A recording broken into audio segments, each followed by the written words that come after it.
इमरान खान आ जाएगा सियालकोट, इमरान खान आज सियालकोट आएगा, ये लोग हमें जेलों में डाल देंगे। पुरअमन जलसा करना हमारा आईनी और कानूनी हक था। एक दिन पहले इन्होंने कहा यहाँ से सब कुछ उठा दो। जी नाज़रीन, मैं हूं नईम कैसर और आपको मालूम है कि पीटीआई ने मुल्क भर में बहुत सारे जलसे किए और सियालकोट सीटीआई ग्राउंड में एक जलसा जो है वो पीटीआई की क़यादत की तरफ से अनाउंस किया गया, सियालकोट में अनाउंस किया गया। और उसके जो मुंतज़मीन थे उसमें उस्मान डार साहब जो हैं वो सरे फहरिस्त थे। और उन्होंने क्या किया, उन्होंने किया ये कि सीटीआई ग्राउंड जो मसीही एक चर्च है उसकी मलकियत है, उस ग्राउंड में उन्होंने जलसा जो है वो अनाउंस कर दिया। मसीही जो चर्च की इंतज़ामिया है उन्होंने जब उस्मान डार साहब को ये बताया कि ये चर्च के अंदर सियासी जलसा नहीं हो सकता क्योंकि ये एक सदी से ज़ायद अरसा से ये ग्राउंड जो है ये यहाँ मौजूद है और यहाँ हमेशा चर्च के जो इज्तिमात हैं, जो मजहबी इज्तिमात हैं, जो मसीह कम्युनिटी के इज्तिमात हैं, वो यहाँ मुनक्कद होते हैं। यहाँ कभी भी कोई सियासी जलसा या सियासी एक्टिविटी नहीं हुई इस ग्राउंड के अंदर। लेकिन वो इस बात पर बाजिद रहे और उन्होंने कहा कि नहीं, कोई मुझे इस बात से नहीं रोक सकता। ये मैं आपको बिल्कुल कोट अन कोट बिल्कुल इंतज़ामिया के साथ, जो चर्च इंतज़ामिया उनके साथ बात करने के बाद ये मैं आपको उनका जो डायलॉग है ये बिल्कुल आपको मैं कोट कर। उन्होंने कहा कि हमें कौन रोक सकता है, आप कौन हैं हमें यहाँ रोकने के लिए, मैं सियालकोट में हूँ और मैं देखूंगा कि कौन इस जलसे को रोकेगा। ये बात यहाँ ख़त्म हुई और उसके बाद वो डिस्ट्रिक्ट इंतज़ामिया के पास चले गए, एक एनओसी अप्लाई किया गया। डिस्ट्रिक्ट इंतज़ामिया ने उनको ये आगाह किया कि इस जगह पर जलसा करने के लिए आपको चर्च इंतज़ामिया का एक एनओसी जो है वो दरकार होगा, वो आप हमें प्रोवाइड करेंगे। तो उसके बाद ज़िले इंतज़ामिया जो है इस जलसे को फैसिलिटेट करने के लिए तमाम जो सिक्योरिटी इंतज़ामात हैं और जो ज़िले इंतज़ामिया इंतज़ामात करती हैं वो आपको मुहैया कर दिए जाएंगे। लेकिन 10-12 रोज़ तक चर्च इंतज़ामिया के साथ जो है वो ये उस्मान डार साहब का और उनके दीगर जो पीटीआई के रहनुमा हैं उनका ये सारा मामला चलता रहा। और हतमी तौर पर चर्च इंतज़ामिया जो है उनको हाई कोर्ट जाना पड़ गया और उन्होंने हाई कोर्ट से ये इस्तदा की कि पीटीआई की आदत जो वहाँ ज़बरदस्ती कंटेनर और दीगर जो चीज़ें हैं, जो जलसे के इंतज़ामात हैं उनको करने के लिए वहाँ कंटेनर,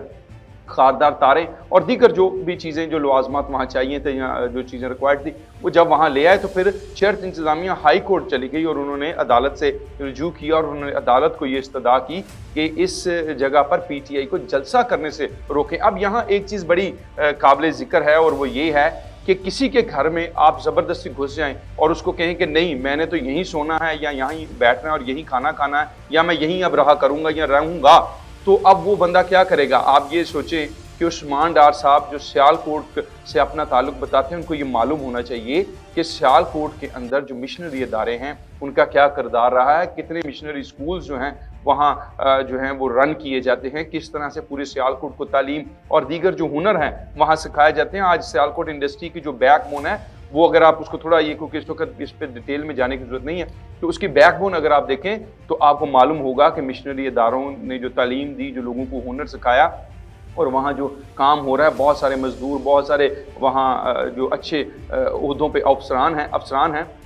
बहुत सारे अच्छे ओहदों पे जो अफसरान हैं वो किस वजह से बने, वो क्या उनका बैकग्राउंड है। बहरहाल ये बात हम किसी वक्त फिर करेंगे। इसके बाद ये होता है कि अल्टीमेटली वो दिन आ जाता है और जलसा जो है वो मुनक्कद होने के लिए 14 मई की जो तारीख है वो दी जाती है। आज जब वहाँ सूबा इंतज़ामिया ने हतमी तौर पर उस्मान डार साहब से ये रिक्वेस्ट की कि अभी तक चर्च इंतज़ामिया ने हमें ये आपका एनओसी आपने नहीं ले सके, और उसके बाद हाई कोर्ट का भी एक ऑर्डर, अदालत का एक ऑर्डर भी आ चुका है जिसमें ये कहा गया है कि इस जगह पर ये चर्च प्रॉपर्टी है और यहाँ जो है वो जलसा मुनक्कद नहीं हो सकता। बराए मेहरबानी आप यहाँ से कंटेनर और अपनी दीगर चीज़ें हटा लीजिए क्योंकि अब ये मामला बैनुल-अक़वामी सतह पर जा चुका है कि एक चर्च में आप ज़बरदस्ती घुसकर ये सारी चीज़ें रखने के बाद वहाँ जलसा करना चाहते हैं। तो इसके ऊपर जब वहाँ थोड़ी तलख कलामी हुई और उस इंतज़ामिया ने, जो सियालकोट की इंतज़ामिया, उन्होंने उस्मान डार साहब को हिरासत में लिया और वहाँ से ये चीज़ें हटाना शुरू की तो पीटीआई के कारकुनान ने प्रोटेस्ट शुरू कर दिया। अब नाज़रीन, सिर्फ सादी सी और मुख्तसर सी मेरी गुजारिश ये है या मैं आपके इल्म में ये लाना चाहता हूँ कि जब हाई कोर्ट के फैसले को नहीं माना जा रहा, जो पाकिस्तान में अक़लीतें हैं जिनके साथ कायद-ए-आज़म जो बानी पाकिस्तान है उनका ये वादा था कि बिला तफरीक रंग मज़हब नस्ल जो है हर एक को तहफ़्फ़ुज़ दिया जाएगा, उनकी मजहबी इबादत गाहें जो है महफूज रहेंगी, तो हम उसका पास कहाँ रख रहे हैं। क्या आज हम अपनी सियासत के लिए इस हद तक आगे चले गए हैं कि हमें ये भी एहसास नहीं कि कोई किसी की मजहबी जो है वो इबादत गाह है, ये कितनी मुक़द्दस जगह है या कि इसका तक़द्दुस क्या है, हम उसको भी पामाल करना चाहते हैं सिर्फ इसलिए कि हमारी पॉलिटिकल पॉइंट स्कोरिंग जो है वो हो सके और इसलिए कि हम ये कह सकें कि नहीं हम जो हैं सियासतदान हैं, हम कुछ भी कर सकते हैं, हम किसी की बात नहीं मानते। कभी आप कुछ कहते हैं, कभी कुछ कहते हैं। मैं ज़रूर इमरान खान साहब से ये कहना चाहता हूँ कि इस बात का नोटिस लीजिए कि आपकी जो पीटीआई की इंतज़ामिया थी, जो मुंतज़मीन थे इस जलसे के, क्या उन्होंने आपको ये नहीं बताया कि वो किस जगह पर जलसा करने जा रहे हैं? क्या उन्होंने आपको ये नहीं बताया कि चर्च की जो इंतज़ामिया है वो इस बात पर राज़ी नहीं है, एग्री नहीं है? और उन्होंने आपको ये नहीं बताया कि उन्होंने ये कहा कि 150 साल से आज तक यहाँ कोई पॉलिटिकल 150 साल से, यानी मैं आपको बता रहा हूँ कि 1.5 सदी से आज तक यहाँ इस ग्राउंड में कोई पॉलिटिकल एक्टिविटी नहीं हुई। फिर आपको ये भी नहीं मालूम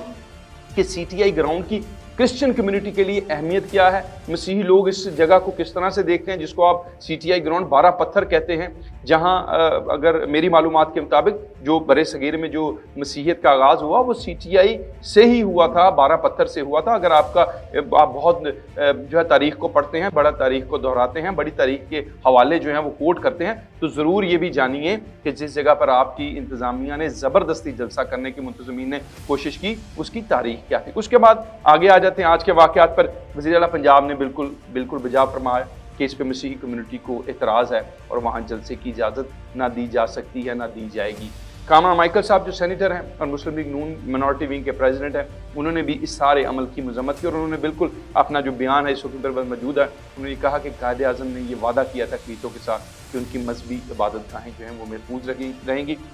और अक्सरियत उनके ऊपर कभी भी कोई ऐसा काम नहीं करेगी जिससे। और फिर इसी तनाजुर में आपको मैं बताना चाहता हूँ कि कुछ रोज़ कबल ही तो अभी हुए हैं, आपको मालूम है कि श्रीलंका के जो हमारे भाई थे उनके साथ जो वाक़या सियालकोट में पेश है, और इस वक्त सियालकोट पूरी दुनिया के कैनवस के ऊपर है मजहबी रवादारी के हवाले से। बराए मेहरबानी आप इस मामले को बिल्कुल सादा ना लीजिए, आप ये ना समझिए कि ये सिर्फ आपकी सियासत का मामला है, ये मुल्क के वक़ार और आलमी सतह पर पाकिस्तान का जो वक़ार है उसकी भी बात हो रही है। जब ये पैगाम अब यहाँ से जाएगा कि वहाँ ज़बरदस्ती एक पॉलिटिकल पार्टी ने चर्च के अंदर घुसकर वहाँ जो है उसके तक़द्दुस को पामाल किया है और वहाँ ज़बरदस्ती कंटेनर, तो मैं ये समझता हूँ इमरान खान साहब आप बहुत ओवरसीज़ पाकिस्तानी की बात करते हैं, आप बैरून मुल्क बैठे हुए पाकिस्तानियों की बात करते हैं, उनमें बहुत सारे मसीही भी हैं जो पाकिस्तान से बाहर बैठे हुए हैं, उनका ख्याल कर लीजिए। ये दुनिया के ऊपर हमारे पाकिस्तान को कोई इमेज और पीटीआई का इमेज मैं ये समझता हूँ कि कोई अच्छा नहीं जाएगा, इसको ज़रूर आप गौर कीजिए। और अब ज़रूर आखिर में मैं आपको ये कहना चाहता हूँ कि ये जो जलसा था ये एक सोची समझी, ये मेरी दानिश के मुताबिक सोची समझी पीटीआई के जो मुंतज़मीन हैं उन्होंने एक प्लानिंग तैयार की ताकि जानबूझकर एक जगह का इंतखाब किया जाए जहाँ पर ये जो है जो सारा जो अमल है ये हो सके। और जब उनको मालूम था कि चर्च इंतज़ामिया जो है वो यहाँ इजाज़त नहीं देगी, और क्योंकि चर्च इंतज़ामिया इजाज़त नहीं देगी तो फिर डिस्ट्रिक्ट इंतज़ामिया भी इजाज़त नहीं देगी, जब डिस्ट्रिक्ट इंतज़ामिया इजाज़त नहीं देगी तो फिर एक ख़राबी पैदा करने का मौका जो है वो हासिल करने की कोशिश की गई है। और मेरा ख्याल ये है कि पीटीआई की जो क़यादत है वो ज़रूर अपने इस फैसले को रिव्यू करेगी, क्योंकि पाकिस्तान हम सब से आगे है, पाकिस्तान का इमेज हम सब से आगे है, और हमें यकीनी बनाना है दुनिया के ऊपर कि यहाँ बसने वाले सब महफूज हैं, और ख़ास तौर पर जो अक़लीतें हैं उनकी मजहबी इबादत गाहें भी जो हैं वो महफूज हैं। इसी के साथ अपने मेज़बान नईम कैसर को इजाज़त दीजिए। खुदा हाफ़िज़।